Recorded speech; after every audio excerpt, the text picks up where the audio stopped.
और आइए बात कर लेते हैं आपकी और हमारी सेहत की फिटनेस मंत्र के जरिए। स्व प्रतिरक्षित रोग यानी कि ऑटो इम्यून डिजीज ऐसे रोग होते हैं जिनका संबंध शरीर की प्रतिरक्षा प्रणाली यानी इम्यून सिस्टम से होता है। ऑटो इम्यून और ऑटो इन्फ्लेमेटरी डिजीज को कैसे नियंत्रित किया जा सकता है, आइए देखते हैं इस खास रिपोर्ट में।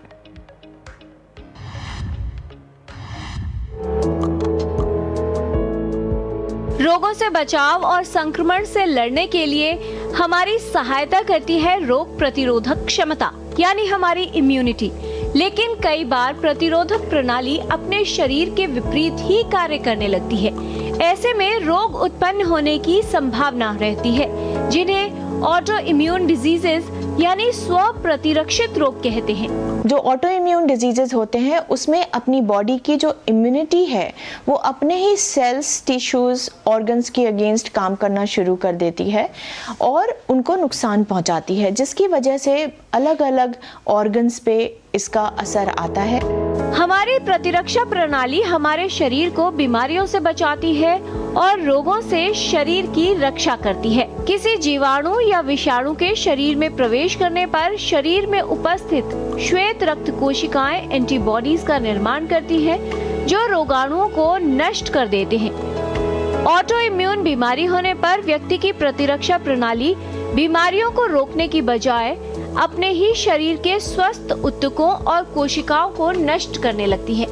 ये बीमारियां बच्चों से लेकर बड़ों तक, बुजुर्गों तक हो सकती हैं और देखा यह गया है कि अमूमन ये बीमारियां महिलाओं में ज़्यादा कॉमनली देखने को मिलती हैं, जिसकी वजह उनका जेनेटिक मेकअप है और ऑल्सो जो उनके रिप्रोडक्टिव हार्मोन्स होते हैं वो भी एक बड़ा रोल प्ले करते हैं। आज के टाइम में ये बीमारियां बहुत ज़्यादा बढ़ रही हैं और जिसकी वजह ये मानी जा रही है जैसे कि लोगों में धूम्रपान ज़्यादा करना, ओबेसिटी का बढ़ना, खान पान के हैबिट ठीक ना होना, जो हम कह देते हैं जंक फूड, या फिर फूड में पेस्टिसाइड्स, केमिकल्स, रिकरेंट इन्फेक्शंस लोगों को हो रहे हैं। तो कुल मिलाकर ये सारे फैक्टर्स, एयर पोल्यूशन भी एक बहुत बड़ा खतरा माना जा रहा है। उपचार बीमारी पर निर्भर करता है, लेकिन अधिकतर मामलों में एक महत्वपूर्ण लक्ष्य होता है प्रतिरक्षा प्रतिक्रिया को कम करना।